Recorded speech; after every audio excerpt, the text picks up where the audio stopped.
Welcome back to the Gems of Public Safety podcast. It is your host, Jason Lacayo, and I am with the man of the hour, the man who created this podcast.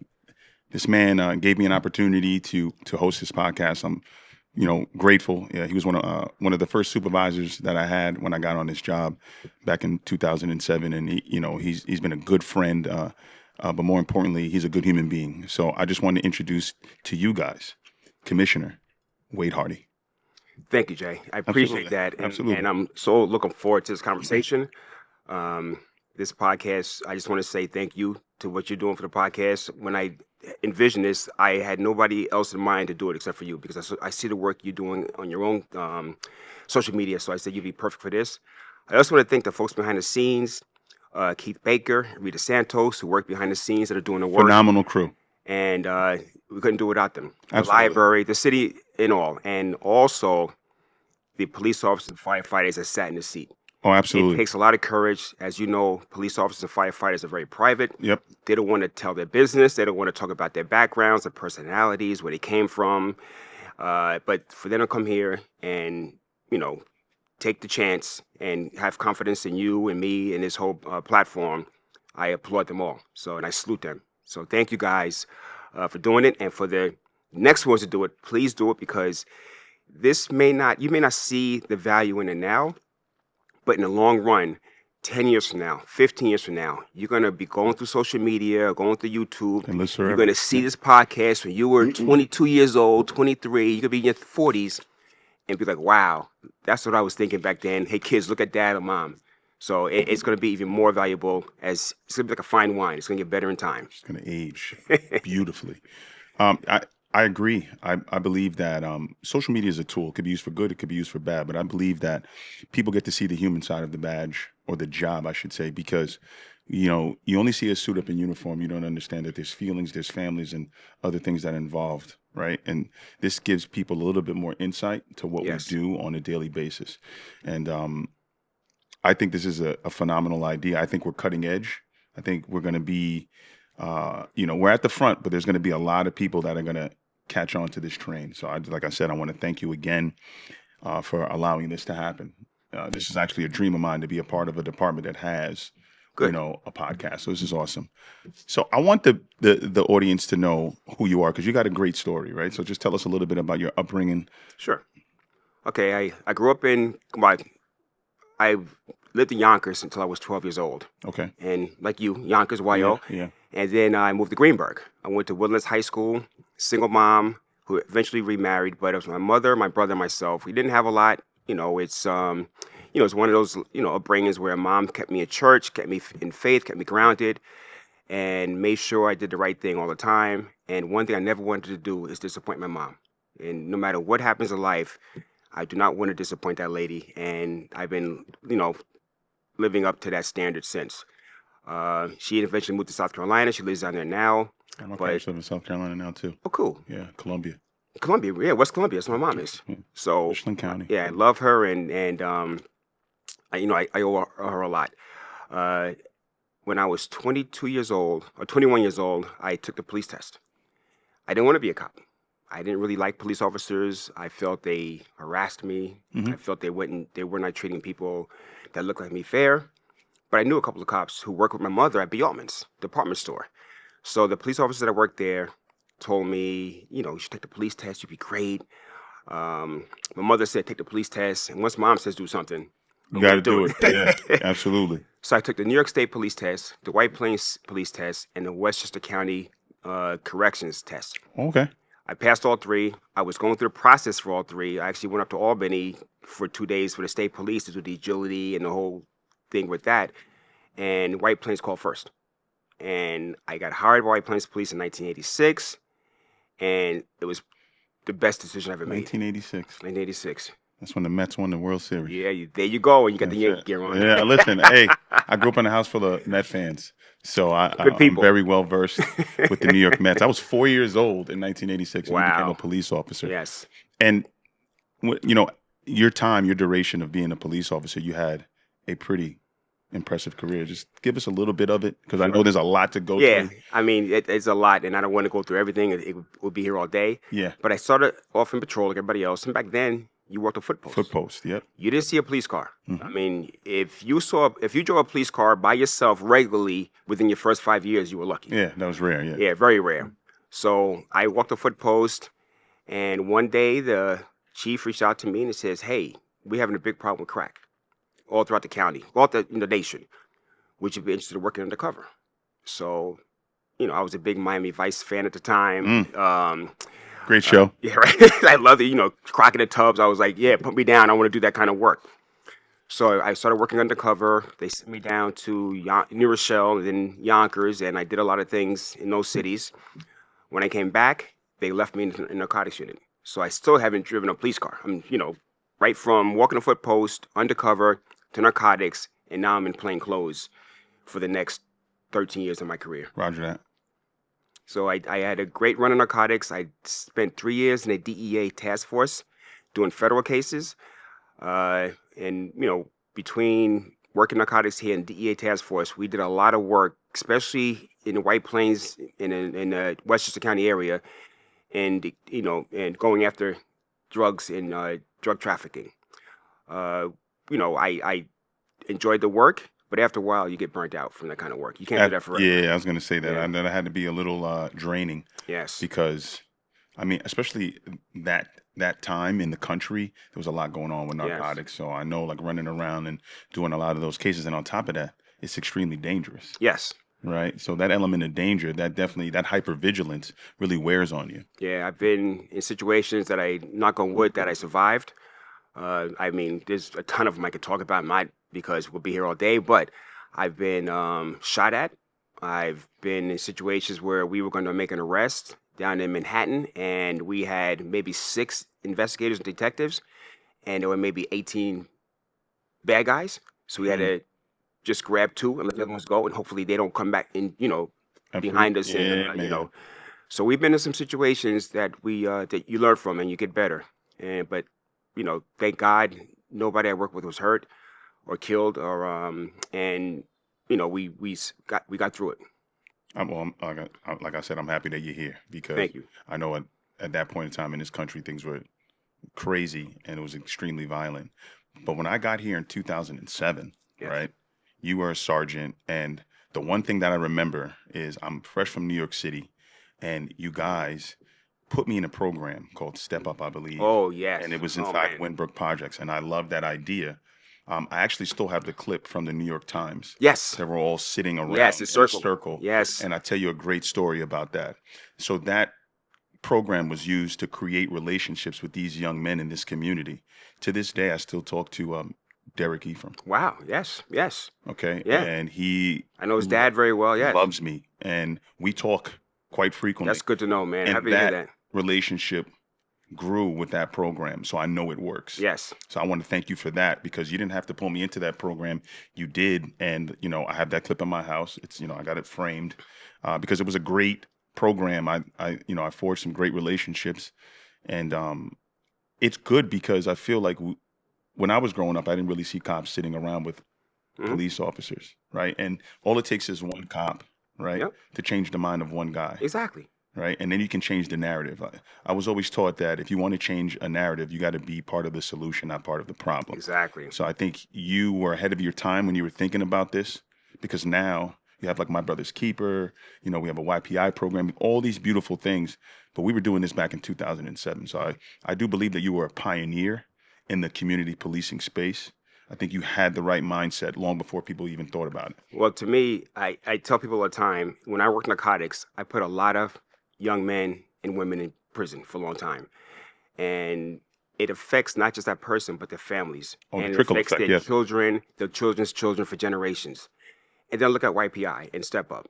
And I see how we grab these young men before they get into a situation where they're going to be going to prison, and help them make better decisions and make better choices, and live more productive lives. And there's so much more value in that. And I tell people all the time, I will trade my 13 years of narcotics for 13 years of community policing any day of the week, and I guarantee you the outcome would be so much better for the community. Absolutely. And it's funny you mentioned that the article. I actually show the article all the time.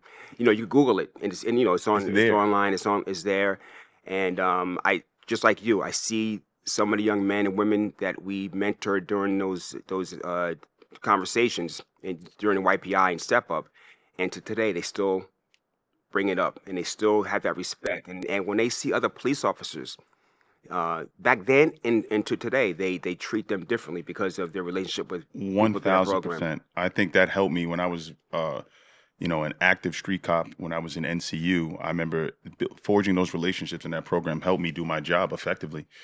It helped diffuse a lot of situations because Yes. people saw a familiar face and like, oh, that's Officer Lacayo. He's a good guy. We sat down with him and had a conversation. Um, you know, there's a part of it that's a little, it's bittersweet, right? Because I remember there was a young man named Maurice Miller that was in there and Yes. subsequently died to a gunshot wound in his Yes. chest. Yes. And I remember that he was really good with me. And I remember I saw him right before the incident happened in which he lost his life. And I asked him, man, I said, hey, man, you staying out of trouble? You doing okay? And he's like, man, I'm trying. Hmm. And, it was unfortunate that he lost his life the way he lost his life. But I know that he was open to having conversations with me, right? And that wouldn't have happened if we didn't have that program. Exactly. We can't save everybody, and it's not 100% success rate. Yeah, There 'cause are people some don't that want to fall. take the route that they want to take, Yes. unfortunately. Yes. And we do what we can for the ones we can. And like you said, if we could save one person, it's worth the effort. Absolutely. Absolutely. I agree with that 1,000%. And I also want to tap into this, right? So you are very big on courtesy, professionalism, and respect. Yeah. Why is that? Because I'm the kind of person, I don't see, when people say I don't see color or treat people the way you want to be treated, I don't believe in that. I see color. And I believe in It's a treating factor. people. Yes. Yeah, I believe in treating people the way they want to be treated. And just because, like you didn't grow up in the same household I grew up in, you didn't go to the same church, you didn't have the same parents, and no one did. So I can expect anyone out there to have my beliefs and handle things the way I would handle it. I believe that you're going to handle it the way you want to handle it, and I'm going to respect that. And when you talk about color, when I can look at someone and tell pretty much um, sometimes what their background is, Mhm. what their culture is, what their religion is, and I'm going to treat them a certain way because I want to show them I respect that. I want to respect the differences. I want to learn from the differences. I was in the FBI National Academy 3 years ago, and I was the International Partnership Program Coordinator, which means I was the advisor for the 25 students from all over the world, from Fiji, from Cape Verde, from Korea, from Colombia, and they all had Somalia, and they all had different religions, different diets, and I made a practice to treat each person the way they wanted to be treated. Yeah, because I'm not going to treat someone from Somalia the same way I treat somebody from Boston. yes, yes, there's cultural differences, and it's good to be aware of that Exactly. because, like in some religions or in some cultures, right, they may not look you in the eye when they're speaking to you. They may look down as a sign of Exactly. respect. Yeah. So you have to be open to knowing these things, and I think that goes a long way in being able to police. Because if I walk into, a house where I'm looking at everybody and they're looking down because I'm an authority figure, and that's their sign of showing me respect. Meanwhile, if I'm a minded person, I'm saying, well, why is nobody looking at me? And they're Yes. getting upset. Yes. So to have that open mindset, I think is powerful because it affects how we police, Yes. because not everybody is from the same place. We live in the United States of America where people from all over the world have moved to and started lives. And there are different cultures and ethnicities here. Yes. I remember when I was a cop and I pulled somebody over with a taillight out and they're driving a car that's probably 18 years old, barely sticking together. Hmm. The person's wearing, I don't know, a McDonald's shirt, Yeah. 2 kids in the back. I know if I give this man a ticket for the taillight, um, that's probably gonna be a good chunk of his salary. And I know that he probably will fix it if he had the money. So I'll talk to him and if worse comes to worse, hey, I'll meet you at the auto mechanic tomorrow at this auto supply place and I'll help you buy a tail light. I'll give you half the money because I know it's tough. If you got somebody in a Mercedes who has a tail light out who don't care and they just like, yeah, just give me a ticket, I'm good. Yeah. But it's different. I mean, but you try to, appreciate the situation what people are going through and treat them appropriately. And I know if I see somebody with the car and they're barely making it, and one ticket is going to set them back. And growing up, my mother, we go to someone's house, and she used to say, we used to ask her before we go there, can we eat or not eat? And that was pretty much, if they offer you food, say no. And it's not because the food is nasty or the food is going to make you sick. It's because if they offer you food because that's the right thing to do. If you say yes, that's their dinner. Now they're going to be hungry that Oh, night. wow. And we knew that. So I go used to to get that someone's house. speech too. My Yeah, mom used to be like, "Don't ask for nothing." yeah. No, Or they'll thank you. offer you, Yeah, no, I'm okay. I'm You could be okay. starving. No, But thank you. Yeah. yeah, and she made a point not to go to anyone's house during dinner time. But in case you go there and they're having a late dinner or early dinner, they offer you food. Say no, no, thank you, politely, because that's their dinner, and if you eat it, they're gonna have to go hungry that Your night. mom seems like a very insightful woman. Yes. You bring up your mom a lot. Let's dive into that a little bit. You know what I mean? Like, because my mom is my world. She taught me about, being a spiritual human being, treating others with respect. I love my dad.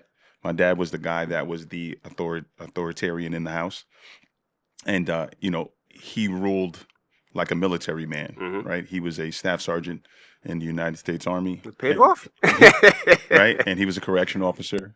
He worked in Rikers Island for 25 years, and that's how he raised us. Right? He raised us to hold ourselves accountable. But there's nothing better than a mother's love. Yes. Right? And when Mama tells you something, that is the word. That is the divine word. Yes. Because you always bring up that your mom was the one that told you to take this test. Yes. Right? And so let's just talk a little bit about your relationship with your mom, and because you always bring her up, man, and I think that's awesome that you have such reverence for your mom.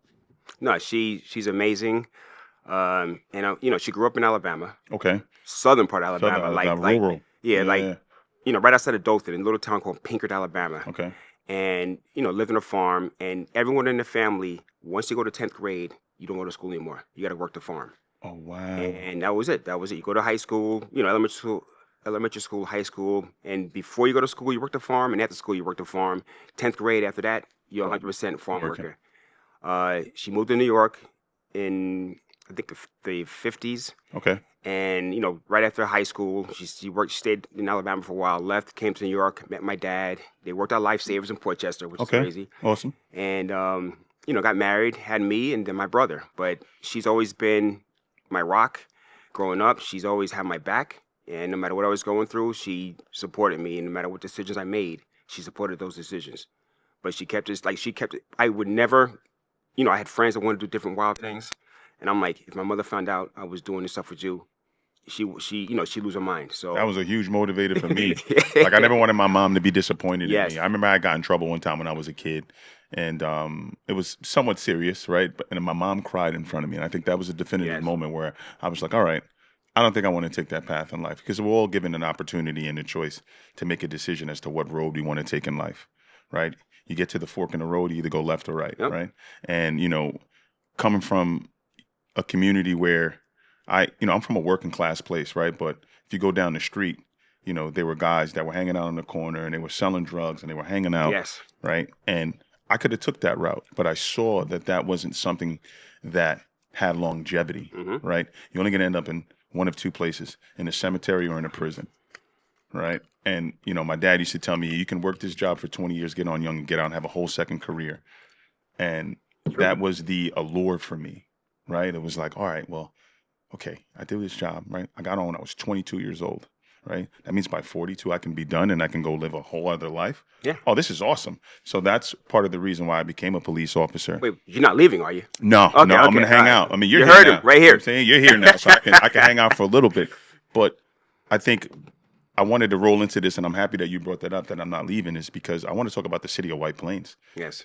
This police force, from the moment I got here, I noticed that the relations and the way that we police is a lot different than other places that I've been around. Not to say that we're the best or we're better than anybody else. I just know there was a huge difference, right? When I first got here, I'll never forget this, right? I'm riding around in the car. One of my first FTOs was Jeff Park. Oh yeah, Jeff. And Jeff Love him. Park was on 14 Post. And when I tell you everybody on 14 Post knew who Jeff Park was, they knew who Jeff Park was. He would go to a deli, get his paper, come out like the traditional cop, hat always on, squared away, Yes. paper underneath the arm, coffee, and everybody knew who Jeff Park was. Everybody. Yeah. Every block. Every block. Yes. Right. And then I had another FTO, Garofolo. Right. Yes. Car 13. They knew who he was. So I started to see a trend here. I said, oh, okay. These guys know the cops that police their community, and there's a rapport, and they have a respect and love for them. Yes. Even today, right? Today, I walk throughout the city in the morning, right? I do my little homeless outreach. I walk around. I walked around this city for an hour and 30 minutes.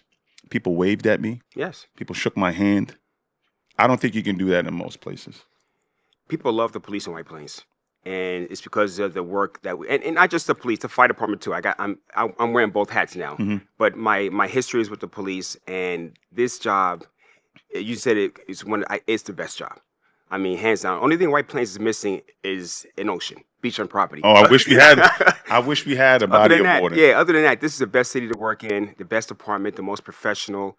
Our cops look sharp in the uniforms. They treat people with respect. They're courteous. They treat you with courtesy. They're professional, and they love working here. I mean, I talk to police officers all the time. I go to the squad room. I hit them on the street, and I just have conversations. And I can just tell they love working here. And the folks in White Plains, you look at social media, all the comments are all positive. All thank you, officers. You guys are the best. It's we're one community, and even though a lot of cops didn't grow up in White Plains, like you grew up in Yonkers, but once they get here, they're at home. Oh yeah. And this is their foundation, and they're going to make something out of it. And this department, like you work in a mental health outreach team, you guys doing great work. That's a huge issue nationally, globally right now that everyone's dealing with. And because of the work you guys are doing, we are handling the best we can. We have some things in the planning phase of trying to do more to help you guys out because the workload is incredible. The bicycle patrols, the traffic unit, the NIU, the neighborhood units, the special operations division, detectives, narcotics, Cassie, working with crime victims. I mean, we have so many opportunities to move around, to see different things. If you want to be busy, you could be busy as anybody. You could pick and choose here. Or if you want to just take it easy, you could just, do your job and, make some connections. And, it's all about being an impact and being an influence and making people's lives better. And I agree. White Plains Public Safety is all about service. You saw the video we posted yesterday with the child in the car, the 3-month-old. Yeah. And that police officer wasn't even dispatched to that call. He was doing stairway checks because of, graffiti and homeless people or living, in the stairwells of the city center. Hear the call, I'm right here, I'll shoot over there. Yeah. So the first 2 officers that were there were not dispatched. They were just in the area doing other police-related activities, responded over there, and immediately he put the device in the car with the air pump, opened it up, grabbed the key, gave it to, opened the car, mom got the baby, and it was like, you watching that thing, and I got to give Laura DeLava a shout out. She put that together, made it like a, Yeah, she's great. She's great. Yeah, made it Academy Award winning. Yeah, but she's awesome at what she does. I agree. So we are definitely a department that people are watching. People are, want to emulate the podcast. I'm part of the Westchester County Police Chiefs Association. Okay. And they're all like, man, you guys are doing it. You guys are doing it. I love to hear that. I love to hear that. So, and I like that. I like to be, have an impact more beyond White Plains. Because it's definitely working. If we can impact the way things are done outside of White Plains, it helps White Plains. 1,000%. Another thing I'm doing that I started a couple of years ago when I was in the DA's office, I was in charge of public integrity. So public integrity, they investigate criminal complaints against police officers. Okay. So during my time there, the 5 years, I observed a lot of situations where police officers got in trouble, where I saw the sergeant probably could have done more to prevent the cop from getting in trouble. So I reached out to the police academy. I said, would you allow me to have a session with new sergeants during sergeant school and talk about their role in keeping cops out of trouble? Just making sure they do their jobs the right way. Accountability, yes. They said, thank you, yes. And I've been doing it for the last couple of years. It's been very well received. And to today, sergeants come up to me and says, "Yo, your class was on point. We needed that." Outstanding. So, and even now, I'm not in the D's office no more. I'm here. I still go back to the police academy for supervisor school and do that block. And they just added 2 hours to it. Now I have 4 hours, Oh, that's awesome, and I man. do Yeah. one block is called leadership and public integrity. Okay. The other block is called community policing and engagement. Okay. And I do 2 hours on that. And I invite some of my friends. I invite Paul Hood from the Guardians Okay. and Autumn Edwards, Shout out to Paul and we Hood. make a 4 hour block, and it's all about leadership, integrity, community engagement, and it's powerful. Man, I love that. I love to hear that. I think that's awesome. I think we do need that. I think that is something that, you know, is at the forefront of policing, right? Because that's how you prevent problems. Yes. From the top down, right? Yes. So if you have supervisors that understand that, hey, if we can figure out a way to diffuse the situation without it getting to a point where, you know, someone loses their life or a police officer gets hurt, you know, let's try to nip it in the bud early. Yeah. Right. And I'm happy that you brought that up because you've been here 6 months, man. Right. You know, Loving it, man. Hit the got, ground running. Yeah. Yeah. Now you got your bearings. Tell us Yes. about your first 6 months, My as a commish. my first 6 months were phenomenal. I'm blessed. Every morning I wake up and I say I have the best job in the world. I can't wait to get to work. I stay late. I'm showing up to things. I want to show my support to both police and fire. It's everyone's very supportive. The command staff, the police chief McMahon, and Petrosoni, the fire chief, and my deputy commissioner Joe Castelli. They're all home run hitters, and I couldn't ask for a better command staff. The captains, the deputy chiefs on the fire side, everyone is out there doing the job. I got to give a shout out to the the code enforcement and fire inspectors. They're out there making sure that we don't have the crazy fires, the accidental, mass casualty fires, because they're making sure that people are adhering to the codes.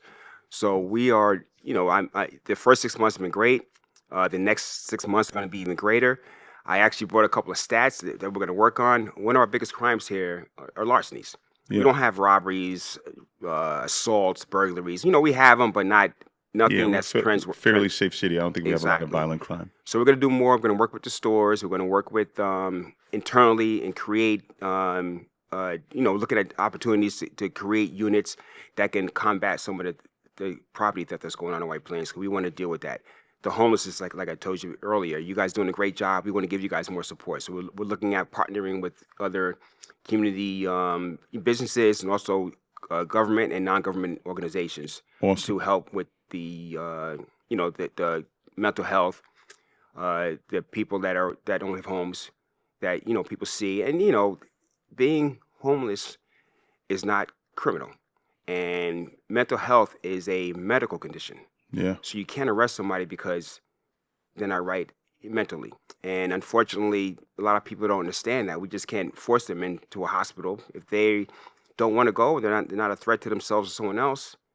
We sort of we offer them services, and a lot of them take it, but some don't. It's the hardest part of what I do on a daily basis is that you only help those who want to help themselves. Yes. We have a saying, you can't work harder than the client, right? Exactly. I can help you get to your, appointments. I can attach you to services, but ultimately it's up to you if you want to make the change. Exactly. Unfortunately, some people are so sick that they don't realize it, and then they end up, whatever happens, right? But, we try our best. And I will say this unit has been around for, I think, close to 18 years. Yes. Gus was saying. Yes. And I remember when it started. Yeah, right. I've been a cop for 21 years, Mm-hmm. right? And when I got here, I've been here 19 of the 21. And it's just, we were ahead of our time back then. Yeah. And I think this unit is outstanding, and I'm happy to be a part of the unit. It's a great unit, and I'm happy that You guys are doing we're part of a phenomenal. department that has this. Yeah, you guys We're do full great work. time Monday through Friday. Yep. And we're a great resource, and we have such a great rapport with the organizations in the city that work with the unhoused and the Unhoused. I'm sorry, I said homeless. Yeah, Right. I Unhoused. try not to use homeless Yeah, because true. some people are just unhoused. They have Yeah. other means, but they just don't have a place to live. Yes. Some people have cars and they'll sleep in a car or whatever. But I know that the services within this city, like we have great relationships with Grace Church, with 86 East Post Open Arms, and these guys they go above and beyond for Yes. us. They'll help, they'll facilitate in whatever way they can. and I'm just happy that we have that kind of relationship in this city. So I just wanted to add to that. I don't No, want no, to stop you. no. You're 100% spot on. We also have issues we're dealing with, like the e-bikes. So Huge starting issue here. in Yeah. May, we started this initiative called May Love, Okay. May limited use vehicles, which is bikes and motorcycles, and we've been very progressive. Proactive. Wrote a lot of tickets, gave a lot of warnings, do a lot of education. We're just trying to make sure that folks that are utilizing these, riding these e-bikes to deliver for Grubhub or whatever, they follow the rules of the road. Don't ride on the sidewalk. Don't ride against traffic. Hmm. Don't go through lights. And since May, we've gotten actually, like, I got some stats here. I don't want to just make this a statistical thing, but in May Love, since May, 73 stops, Okay. 50 traffic tickets were written, 29 warnings, and 18 city summonses were issued. Okay. And that's doing that work, the initiative of, plus all the other things that we're doing. We got the parades. We have the soccer fest. We have the Knicks winning the championship. It was Oh going man, I was crazy out out here for there. that. I was out here for that. So, Rock the block as well. yeah, rock the block. Yeah, So that we is are awesome. busy, and we bringing more because we love the work. We're ready to engage, ready to make everyone safe, and like I said, the first 6 months have been great. The May Love, we're going to increase what you guys are doing on the fire side. The calls of service to the fire department has gone up this year, 3.2% over last year. Sick and overtime, both police and fire, right on budget. We don't have excessive sick and overtime, and we definitely want to increase. I asked the city for increased money for training for both police and fire. They granted it. I asked for additional police officers and firefighters. So July 1st, they gave us 3 additional police officers, 2 additional firefighters, which is huge. City's grown. Because city's grown, we want to grow with it. We don't want to wait until we're behind the curve and trying to catch up. So the city has been great. The city hall, the mayor, and the common council have been phenomenal partners. Their open door policy. We have issues. I could call them anytime, and they answer the call. Awesome. So we've been. The first 6 months have been phenomenal. The podcast is doing great. We're increasing our social media. I'm sure you've seen it. You know, because a lot of stuff that we go back and forth on. Yeah. But we try to post and be as transparent as possible. We want people to know who we are, and it's starting to, and the police officers are starting to hear it on their own out there. The people are coming up to them saying, "Yo, you guys are great. You guys are awesome." Hey, I got stopped the other day. They said, somebody called me Jumpman Jay, and I said, "Wow." I was downstairs in the lobby of, the main floor of the building, and there was a woman who stopped me and was at this. It's wild that I'm bringing this up to social media and the power of social media. She stopped me and she goes, "Hey, are they giving any kind of prep courses for the written test?" And both my kids signed up for it. And Awesome. I said, "I think we'll probably put out something on our social media." And I said, I'll make sure that they put that out. And she says this to me. She goes, "Well, make sure you put it on your page too, because my kids follow you." And I thought that was awesome that that local kids are following me. Yes. Right? And I get a lot of DMs from kids that want to get on this job. Good. Or interested in getting on this job, and they're asking me about it. And I think it's awesome that, and this is what I try to say, the power of social media. Times have changed. Yes. Social media is now interwoven into our society. You have to use it. You have to use it. Yes. News 12 is using it. Channel 7 is using it. Everybody has it. So, we're in the age of getting information out right away, right? Yes. And you no longer have to sit in front of a TV at 7 o'clock to watch a show. Everything is in your hand on your smart device. And I'm glad you brought that up, because one thing that when I was in the National Academy that I learned is you have to get in front of a story before everyone else starts making up their own versions of it. Because it grows legs. Yes, and we tried it when things happen. The person who crashed into the facade in front of Buffalo Wild Wings, we put something out right away. 1 million views on that. Yeah, plus. the bear situation we just had. We put something out right away. We want to make sure that the truth comes out before other things, and people make their own stories or their own versions of it. So we're really trying to be transparent, and we try to get as much information out as possible that we can share with the public. I love that, man. And you have to watch our social media. Instagram, Facebook, X. And we're looking at even doing a TikTok. Okay. Yeah, let's get that rolling. I'd like that, because there's a lot of value in that. There is a lot of value in it. I go back to, this is how we get information out, right? And also, that's a trend throughout the country that police departments are now, they have a social media coordinator. They have these things that are in place. Helps with recruiting and helps with Yes. advising the public as to what's going on. Right, we have that blotter that we put out. We have body cam footage of incidents, so people can actually see Yes. what we do on a daily basis. And I think that that's awesome because it gives people insight as to what we do. I'm big on that. I think people need to see through the eyes of a police officer, see what we, what we go through, because we're human at the end of the day, right? When we respond to something, it's a human that is behind this blue shield, that's behind this shield in this blue uniform. And I think people, they'll be like, wow, like I didn't know, because that last video that we put up, that body cam footage, my phone was buzzing off of that because they Yes. were like, oh man, these guys just sprung into action. Yes. I thought that was so awesome. You guys should do more of this. Flawlessly. They just Yeah. boom. They just like So they you do it kind of every get day. some insight as to what Yes. we do on a daily basis. So thank you for even allowing that to happen, right? Because that has to go through channels to get approved to go out. And I think if we continue to do that, it'll build more positive relationships in our community. That's the goal. Yeah, And that's the it's goal. funny you mentioned recruiting. Yes, we had a big recruiting campaign. The numbers of people that signed up for this test uh, is much higher than the numbers we had in the last test. So Okay, we're so it definitely worked. and the training. Yeah, you guys did a great job. The training we offer PTS training, which normally would cost a person, like if you took the test with someone else, you have to pay for it yourself. It's $150. I know it's expensive. We're giving that training for free. You heard that here first, For people. free. So anyone who signs up for the test, you will be getting information on the training. Please take advantage of it. It's the real deal. It's going to help you prepare for the written exam because just passing the test does not guarantee you a job. Yeah. You have to score high and to be eligible to be appointed. So And we take the didn't training. just get anybody. We got police tutorial services. Yes. They are the standard. Yes. Okay, they are the standard throughout the state. Yes. I don't think I've met a person who didn't do PTS that is on the job. So, as far as supervisory exams and so on and so forth, they are the standard. Yes. So we didn't just give you any old, No. test prep. We gave you the creme de la creme. Exactly. So take And it's- advantage of it, please. And they update their work. Every test they update. Oh, With their training. So I take work with advantage. PTS. I know them very well, Yes. and they do such a great job. Yes. Scott Sullivan is outstanding. He's a good friend of mine, and I know that he cares about what he does. Yep. And when I heard that PTS was involved, I said, all right, we're giving everybody the best possible chance to ace Exactly. this test and get on this job. Exactly. Because we need quality, good officers to police the city.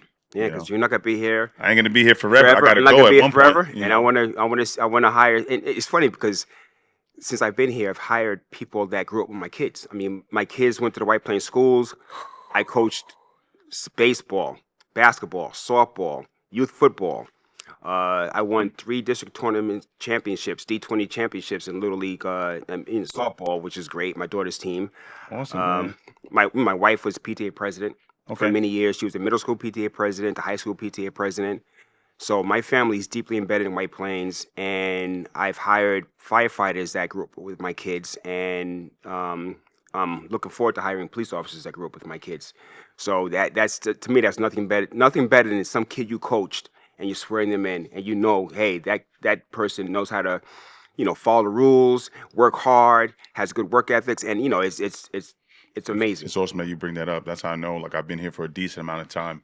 We got a guy that it just came up to DD, Jonel Castaneda. I went to school with his aunt and uncle. Wow. Right, and I know his dad. I remember when his uncle was like, "Hey, my brother had the baby," and I'm like, this kid is now on the same. He works in the same building. I went on calls with him. It's awesome to see it come full circle. I think that's another beautiful thing about policing is like, especially if it's local. Yes. You police with people that you literally watch grow up. Yes. And I thought that was pretty awesome. Yeah, I'm looking forward to hiring more people that grew up with my children. It's nothing more special. And like you don't have to live in White Plains to be a police officer here. You have to live in White Plains to be a firefighter here, of course. But the police department is different boundaries as far as residency. But it's still special when you hire somebody that you've seen grow up. Yeah, yeah. And I love living here. I don't think I'm ever going to go anywhere. Even when I retire from this job, I'm staying in White Plains. Like Lieutenant Spano said when she was here, she knows when she calls the police who's coming to her house. Oh, And yeah. she has total confidence they're going to handle it right. And I feel the same way. I know that when my neighbors call the police or, someone I know calls the police, they're going to get the best service possible. Absolutely. I agree that 100%. Every morning I work Tuesday through Friday. I run through the city, right? I jog. I do about 6 miles or so, Wow. and it's a very safe city. And when I'm running around, I see patrol cars out there, Yep. and I know every single guy that's out there. I make it a thing, even if there's like new guys. I got to meet these Oh people. yeah. I got to shake hands. I'm not one of those guys that has tons of time and I don't talk to people. Hmm. I talk to everybody because I want to know who's out there in case I get into something or I need to call somebody. I know they're going to get the job done. We do have some great police officers here. Yeah, I was gone 13 years. Retired in 2008. I went to Con Edison for 13 years, Yeah, I remember and that. then a DA's officer 5. So during that time, I was still engaged with White Plains police Hmm. officers. I live here. I see them on the I remember I used street. to see you all the time walking around. I Yeah. remember you stopped me one time, and we were chatting it up, and I just thought that was awesome that I still saw you. Yeah. So we're coming to the end of the podcast, right? Sure. So we got 6 months, right? So what's the next 6 months going to entail? And then I got some fun questions at the end. Okay. Well, like I said, the next 6 months we're going to work strategically to address houseless, homeless, no house, Unhoused. unhoused, Yes. right? Our unhoused population, Okay. and to do more work with the mental health segment of our community, because we want to, we're doing a lot, but I believe we could always do We more. can do more. I agree. I want to continue with the My Brother's Keeper. I want to continue doing more work with our youth. The Youth Bureau is phenomenal. Sign me up for that. I would Yeah. love to get I want involved to in do a my lot more brother's work keeper. with Frank Williams and Youth Bureau. They're doing great. It's the best youth bureau in the country, Awesome. and they're right in our backyard. Let's get and them we on the gotta- show. we Let's gotta- get them on the show. Let's Yes. get that done. There's a lot That'd more be work great. with them. We're going to continue doing our foot patrols. Okay. People love it. I love it. I worked a foot post, and to me that was great. I mean, I don't. That's not going away unless it's like sub-zero temperatures or horrible weather. At least you have the wherewithal to do that. And when I became a police officer, I was out there, rain, sleet, or snow. Didn't matter. Yeah, me too. You had to Me walk. too, yeah. So yeah, at least you have the wherewithal But with that.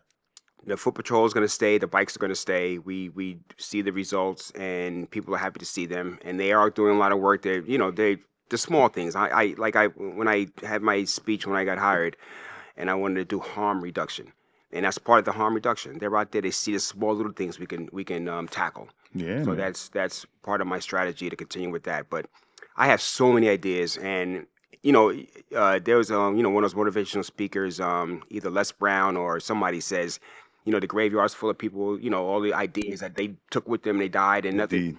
I want to get it all out. I'm trying to make White Plains. I want to bring it from here to here to here. It could always go higher in public safety, between the police and fire. There's so much more to do, so much more we could do for our people.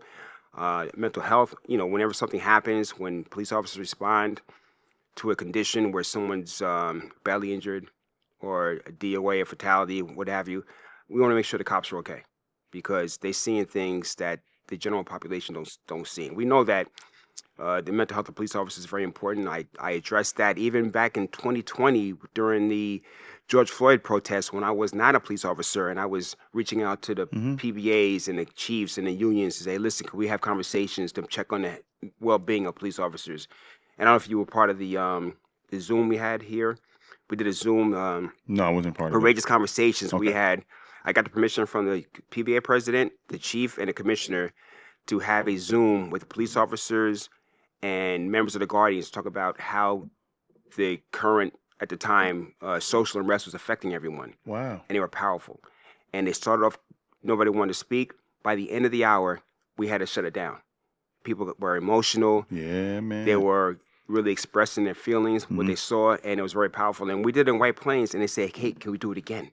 We did it twice. I think that's awesome. I Yeah. wish I'd have been a part of that. Yeah, and we also did it with the county police as well. But it was good conversations, and it was needed because they weren't talking to they weren't talking about what's going on inside. You come to work, you're doing your job, but inside, you see what's going on around you, and it affects you. Yeah, I mean, I love that you brought that up because I know I've seen a shift in the culture since I've been here, right? I've been here, like I said, I've been here 19 years, and I know that now if you go to a critical incident, we have a debrief. Yes. That was never a thing in policing, right? I know I don't look like I've been on for a long time, but I've been on over 20 years, and 20 years ago, that was never a thing, right? And you have a lot more stressors now that exist in the world, right? We don't really get to shut off, right? We have social media, right? And then Yeah. you have your personal life, and then you come to work. There's no real shut off, right? And this job doesn't come with a handbook. Exactly. You know, you can go to a call that may replicate something that is going on in your personal life, right? And that's call one. Then call two, you go to a deceased infant, right? The day doesn't stop No. there, it continues, right? And there's a bunch of other things that I could go through. But I know that now, especially with our department, we do debriefs and we make sure that everybody is good. Yes. And I love the fact that we do that. I commend this department for doing that because it is important, man. You know, mental health, especially in the first responder space, is huge, right? And sometimes it's overlooked. But I know that we shed light on that. So I just want to, you know, say thanks for changing the culture, right? That, you know, and I'm saying thanks to the job, right? You know, it's because it's before you got here, you were doing it, you know. But and I'm the fact that you're shedding light on it Yeah. and you're pushing that narrative, I love that because we do see some things that shake your spirit a bit. And to be able to unpack that, especially in rooms with other guys that wear the same uniform and do the same thing on a day-to-day basis, it means a lot to know that you're not alone when you go out there and you see something that rattles you a bit. So I just want to say we are at the forefront of it. We're doing it. We've been doing it. Yep. I love it. And so to end it, I want to ask you a couple of questions. Sure, here we just go. to get the public to know who you Here we are, go. right? Okay. So question one. All right, Coke or Pepsi? I don't drink soda. You don't drink soda at all? I, All right, we'll I switch have it. a club soda, if anything. I'm trying to, you know, I'll be 63 this year. You look And great for thanks, 63. man. I hope And it looked like you trying- when I'm yeah, 63. that's why. Because I don't drink Coke or Pepsi. I drink club soda if I have anything. Okay. I'm a water drink all the time. All right, so we'll scrap that question. Marvel or DC? Probably like my son. My son is big into comics, and I think he's more of a Marvel person. Okay, I'm a Marvel guy. Yeah. Okay, so we So got I you know taking him to the movies growing up. I got into it. Yeah. favorite athlete? Well, right now it's be Jalen Brunson. Yeah, JB, Mr. 3. But growing up, you know, I growing up because I'm the same age as Michael Jordan. But you know, watching Mike grow up is MJ? Yeah. I got MJ as my favorite athlete of all time. Yeah. Favorite sports team? Mets fan. And you got the Yankee cap. That's right, why rival. Yeah. All right. I mean, I've been a Mets Just fan. remember who won that Subway Series, okay? We took that. All right. Yeah, because Mike Piazza got a little soft, and you know. Hey, listen, man, they I should try have to tell my charged him boss down, that all and the time. at least there's something to get everybody riled up. But he backed down. Now, when that happened, I was like, oh, we lost. We lost. Hey, man, my team won. We got 27 of them. I know. I'm not mad at it. You guys got what, 69 and 86. That's it, right? Yeah. That's it. The Amazings. All right, next question. Pancakes or waffles? I know you're a healthy guy. You can have multigrain. I love waffles, but pancakes are easier, like on a fly. Oh, yeah, absolutely. But if I have time, I'm making waffles. Okay. Yeah. All right. I like that. I like that. Yeah. Now, this is the question, right? This is the question. If you can go anywhere in the world, right, unlimited budget to go on vacation, where would it be and why? Man, I would. It's funny because like I said, I went to the National Academy. I have friends all over the globe, and they're all telling me, come to my country, come to my country, come to my country. And one place I want to go, besides Cape Verde, because, you know, they did a phenomenal job, and I want to go celebrate their showing in the World Cup. My buddy in Fiji. Oh, wow, Fiji. Chitoko. Yeah. And he's gonna watch this podcast. Chitoko, I'm coming to Fiji one day. You heard it. He's coming to Fiji. But he was a phenomenal young man, and we had a great group in the academy, and all the countries from Morocco to Spain to Germany to France. I mean, I go to any country, I got buddies in Colombia. So, but Fiji, I'm coming to Fiji. Oh, man. Oh, I got a funny story. He called me. He was in the United States. Yeah. When they get a call, Chitoko, hey, what's going on? Hey, he calls me Wadu. Wadu. I'm in the country. I want to see you. All right, cool. Where you at? San Francisco. Oh, man. You don't have a concept of how far away that is from where I live. So, unfortunately, I didn't see him, but I want to go to Fiji. Okay, Fiji, man. I like that. Yeah. Hey, listen, this was a phenomenal conversation. Thank you, brother. Thank you, everyone, for watching. Thank you to the police and firefighters that have been on this podcast, that are coming on the podcast. It's a great thing. And for everybody, White Plains Police and Fire, they're human. Say hi to them, salute them, fist pump them. You see them drive by, give them a smile. Yeah, man, we don't bite. We love to talk to the public. So I'd like to thank everybody for tuning into this episode. Please, like I say, every episode, like, share, subscribe, tell a friend to tell a friend. Help us reach a bigger demographic because this only gets our story out even more. And I think that, I get stopped in the street all the time for the stuff that we're doing here. So please continue to support the podcast. And from your favorite podcast host, Jay Lacayo, aka Jumpman Jay, we're signing out. Have a great one. Thanks again for showing up. No problem. Thank Appreciate you.